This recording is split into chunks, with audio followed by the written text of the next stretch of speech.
El Señor esté con ustedes. Y con tu espíritu. Lectura del Santo Evangelio según San Mateo.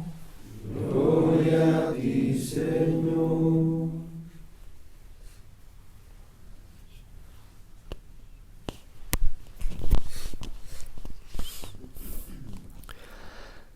En aquel tiempo, al enterarse Jesús de la muerte de Juan el Bautista, subió a una barca y se dirigió a un lugar apartado y solitario.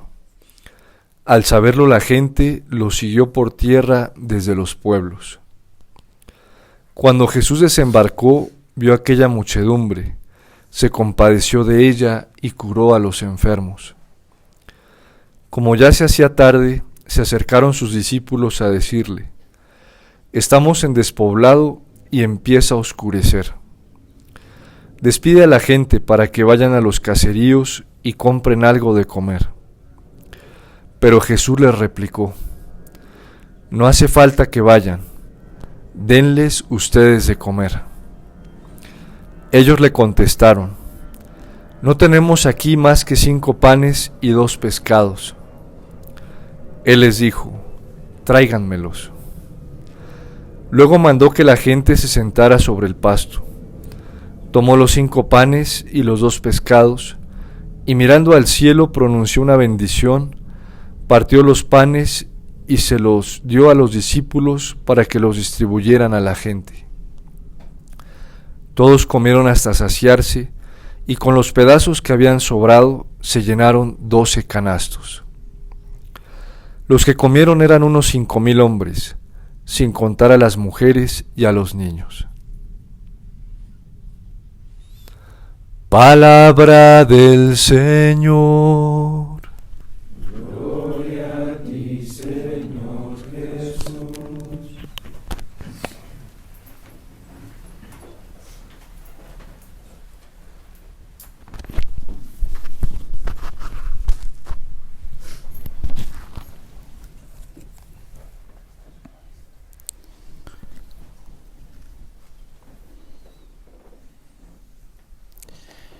En el capítulo 6 de San Juan, después de la multiplicación de los panes,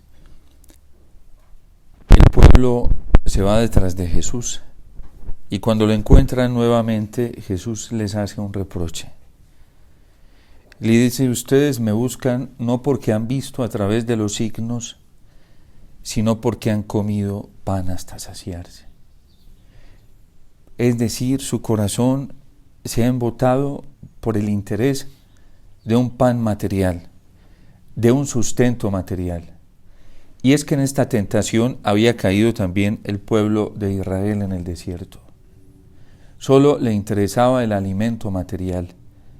Y en el mismo Evangelio de San Juan también dice el Señor, y reprochándole a los judíos, que se sienten orgullosos, felices, porque Dios los alimentó a sus padres con el maná en el desierto, y se sienten orgullosos de Moisés porque les dio este pan, y el Señor les reprocha diciendo: no fue Moisés el que les dio el pan del cielo, fue mi Padre. El signo del maná en el desierto fue un signo para que a través de él el pueblo de Israel escuchara la voz del Señor y comprendiera aquello con lo que enfrenta Jesús al demonio en el desierto cuando fue tentado, igual que fueron tentados los israelitas en el desierto. No solamente de pan vive el hombre, sino de toda palabra que sale de la boca de Dios.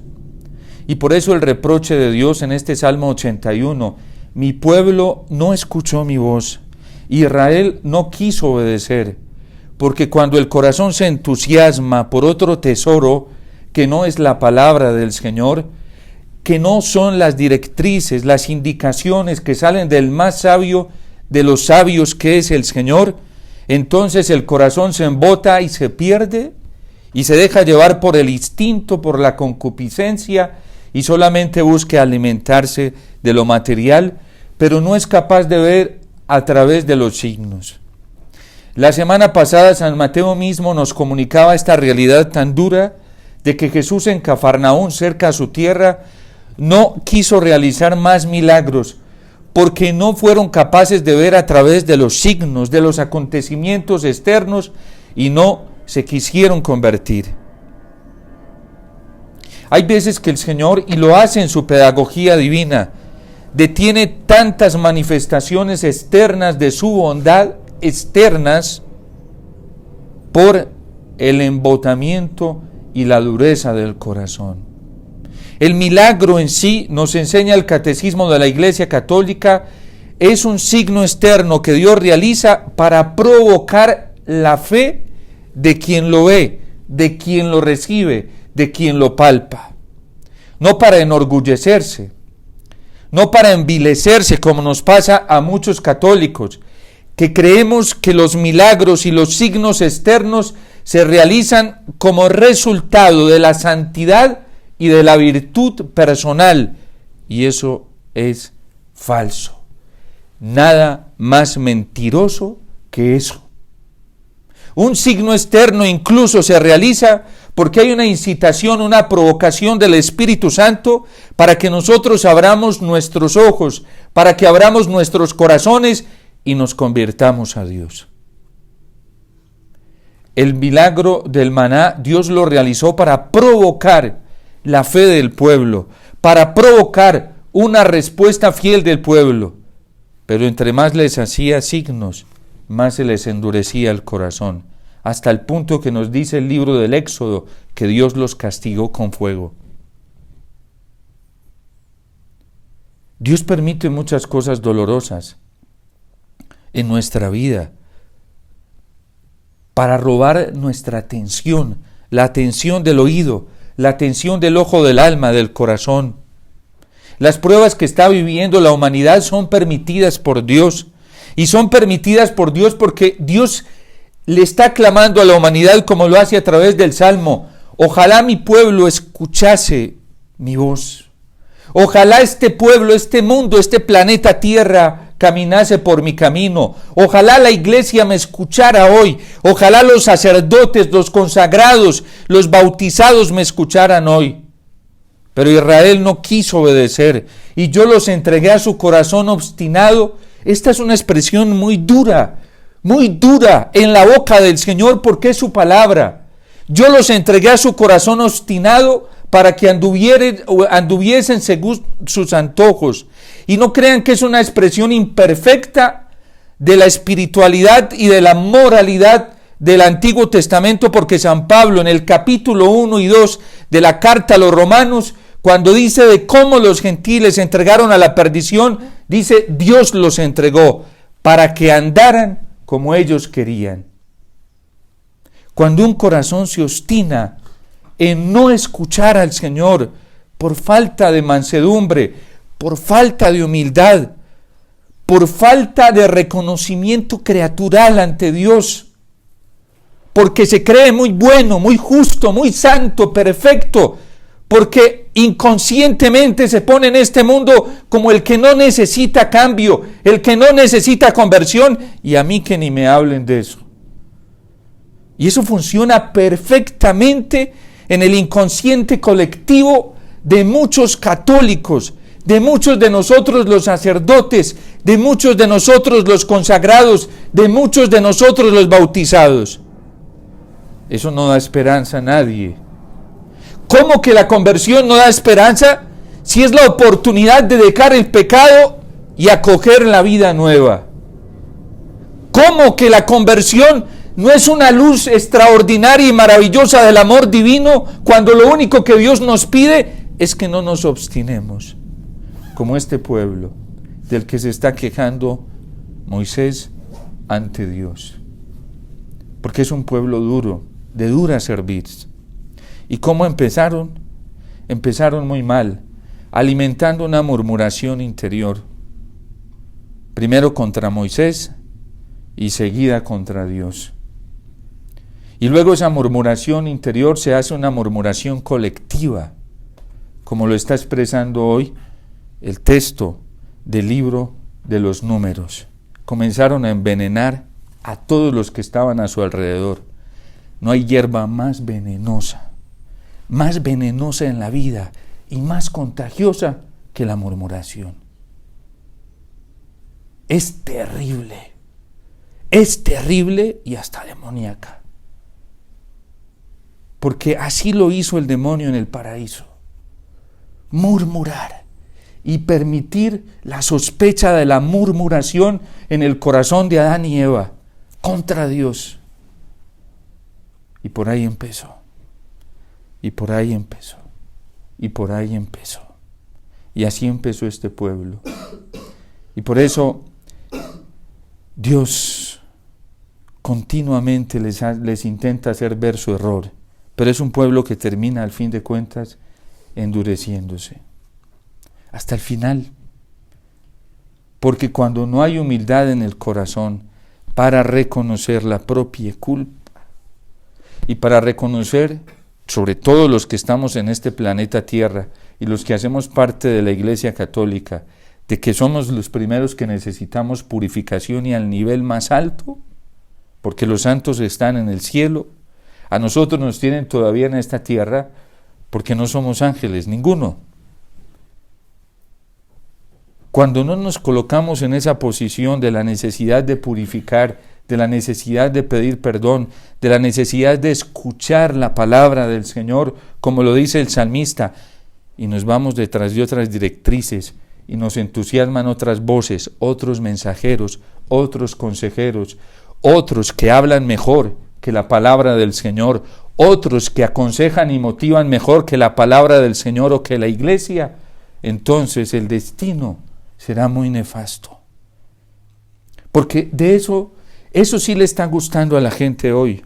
Hay otras voces que dan más esperanza, pero no son voces que están fundamentadas en toda su totalidad en la palabra del Señor. No son consejeros que están fundamentados en la iglesia, que tiene el testimonio magno de lo que es la vida cristiana. Hoy nos entusiasma más dentro de la iglesia cualquier discurso a nivel ético o filosófico, a pesar de que el Papa Benedicto lo advirtió en la encíclica Deus Caritas, es que uno no comienza a ser cristiano por un conocimiento conceptual, una idea, y de esos hay muchos hoy en la iglesia, que saben mucho de iglesia católica, que saben mucho de espiritualidad, que saben mucho de moralidad, que saben muchísimo de teología, que saben muchísimos conceptos de la Trinidad, pero uno no comienza a ser cristiano por una idea. Una idea, al fin de cuentas, la puede tener cualquiera. No se llega a ser cristiano tampoco por una decisión ética. Quien quiera ser bueno y quiera ser santo a su manera, en la iglesia abunda, pero a su manera. Y recuerden que esa fue la propuesta en esencia del diablo a nuestros primeros padres. Llegaréis a ser como dioses, claro. Dios mismo se ha revelado para que nosotros lleguemos a esa estatura divina, porque nos creó a su imagen y semejanza. ¿Qué significa? Que Él mismo nos llama a una perfección semejante a la de Él. Pero ojo, no a nuestra manera, porque eso es del diablo. No se puede a la manera del consenso humano, del relativismo de esta dictadura que se metió dentro de la iglesia. Es a la manera de Dios. Ojalá mi pueblo escuchase mi voz y caminase Israel por mi camino. Y dice el Señor, en un solo momento, humillaría a sus enemigos y sentirían mi mano sus contrarios. Yo estoy convencido que si en Colombia no hubiéramos cometido el error que cometimos en las elecciones y hubiéramos optado por la fidelidad al Señor desde el corazón, cuando puedan ustedes hagan el ejercicio de ver las lecturas del Antiguo Testamento que nos acompañaron esos días previos a las elecciones y los salmos. Era una cosa impresionante, cómo el Señor le decía a los reyes de Israel que no fueran a hacer pactos con ninguno de los vecinos, ningún pacto político, que le obedecieran a Él, que escucharan su palabra y podrían triunfar. Vayan ustedes, busquen, hagan a través del ordo, que ahí pueden encontrar la secuencia de las lecturas antes de elecciones presidenciales, y nos damos cuenta cómo Dios nos estaba hablando a nosotros clarísimo. Pero ¿a quién preferimos escuchar? A esos consejeros. Parece que tienen una sintonía no solo directa con Dios, sino parece que ya llegaron al matrimonio espiritual con Dios. Y son los dueños de su palabra. Pero no al Señor. Vayan, hagan el ejercicio para que vean lo que el Señor nos estaba diciendo esos días. Escuchen mi voz. Crean en mí. ¿Por qué estamos viviendo lo que vivimos hoy en nuestro país, en el mundo, tantos desórdenes? Eso es muy sencillo, concluirlo a la luz del Evangelio y a la luz de la palabra del Señor. Los entregué por eso a sus caprichos y los dejé vivir como quisieran. Que fue un error fatal. Empezando porque cuando a un cristiano católico lo trae la Congregación para la Doctrina de la Fe, precisamente explicando cuál es la actitud de los católicos frente al ámbito político,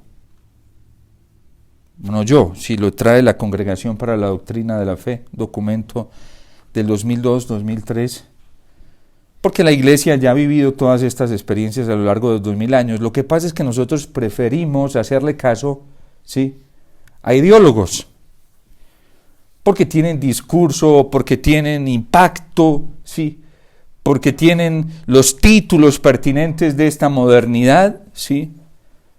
Preferimos hacerle caso a ellos que a la Iglesia, que tiene 2000 años de edad y que tiene mucha experiencia, y que la Iglesia se ha visto constantemente en estas encrucijadas, ya las ha vivido.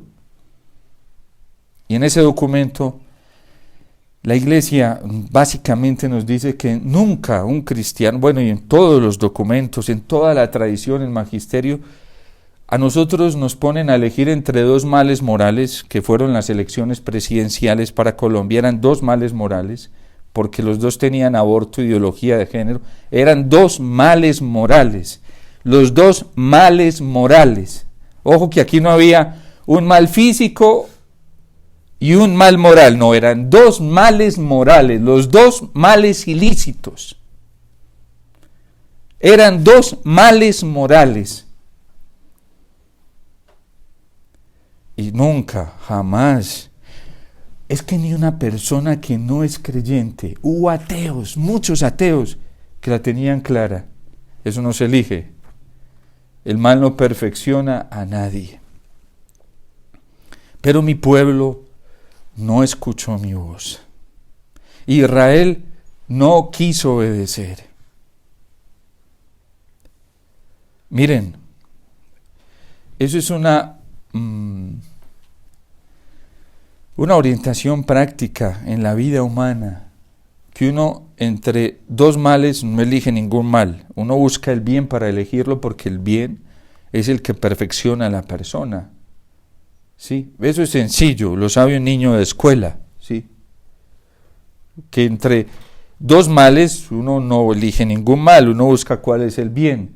Y el cristiano, entre dos bienes, el cristiano, el católico, entre dos bienes, elige el bien mayor. Ese es el presupuesto ético. Pero hoy los presupuestos éticos están tan invertidos. Y así estamos hoy en este relativismo tan tremendo. Pero mi pueblo, es que ojalá escuchase Israel mi voz. Ojalá mi pueblo me escuchara y cumpliera Israel con mis mandatos. Yo al instante humillaría a sus enemigos y sentiría en mi mano sus contrarios. Los que aborrecen al Señor tratarían de adularme, se convertirían, pero su suerte quedaría fijada. En cambio, Israel comería de lo mejor del trigo y yo los saciaría con miel silvestre. Es un tormento que cargamos hoy todos los colombianos y todos nos solidarizamos con eso, sin haber participado todos de ese error tan fatal.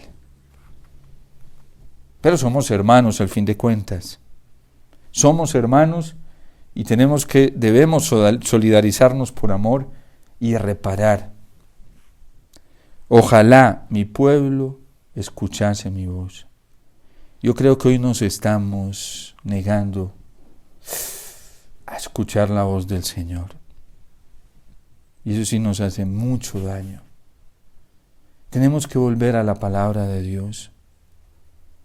Debemos volver nuevamente al Evangelio. Miren, Cristo, que es la palabra del Padre, fue capaz de saciar a la multitud. ¿Qué no es capaz de saciarnos a nosotros? Miren las aves del cielo, ni trabajan ni guardan en granero, y mi Padre del cielo las alimenta a todas. Miren los lirios del campo, mírenlos. ¿Qué está pasando hoy en la iglesia? Que todos buscamos transformar la iglesia a nuestra manera, no a la manera de la palabra de Dios, y es muy sencillo, es sino escuchar al Señor, obedecer sus mandatos y caminar por su camino, y cada que la iglesia lo ha hecho, ha visto la mano prodigiosa del Señor. Muchas historias, testimonios tenemos a lo largo de la historia, como papas rezando el rosario detenían catástrofes, países enteros que se libraron de la opresión rezando el rosario, volviendo al Evangelio. Y nosotros entreteniéndonos con voces que no son la voz del Señor, con consejeros admirables, sabios, inteligentes, pero que no hablan fundamentados en la palabra del Señor y en el magisterio de la iglesia. Cuando uno pierde la autoridad moral, y esa autoridad le viene de la escucha y de la obediencia a la palabra del Señor, lo pierde todo. Pierde todo. Y eso es lo peor que nos puede pasar. Uno puede tener autoridad jurídica, pero ¿de qué le sirve cuando no tiene autoridad moral? ¿Qué está pasando en nuestro país? Todos esos políticos, ¿cómo se va levantando el tapete? Sin autoridad moral. Y nos está pasando a muchos católicos, porque la gente nos ve. ¿Qué tan consecuentes somos? ¿Qué tan coherentes somos? Nos está pasando, pero ojalá mi pueblo escuchase mi voz. La voz del Señor es potente, magnífica, veraz y tiene omnipotencia. Cristo multiplicó 5 panes y 2 peces y sobraron cestos. Y es capaz de hacer cosas más grandes todavía si nosotros creemos en Él. La gente se acostumbró a vivir en el pecado, ¿saben por qué? Porque la gente ha perdido la fe. El que tiene fe sabe que Cristo ya triunfó sobre el pecado. Ya triunfó. El que no tiene fe no tiene esa capacidad sobrenatural de ver, disfrutar y gozarse el triunfo de Dios. Porque ya perdió mucha fe cristiana y perdió mucha esperanza cristiana. El que tiene fe y cree sabe que el triunfo ya está dado por nuestro Señor sobre el pecado, sobre la muerte, sobre la enfermedad, sobre el sufrimiento y sobre cualquier tipo de amenaza. Porque para el Señor no hay nada imposible. Dios te salve María, llena eres de gracia, el Señor es contigo. Bendita tú eres entre todas las mujeres, y bendito es el fruto de tu vientre, Jesús. Santa María, Madre de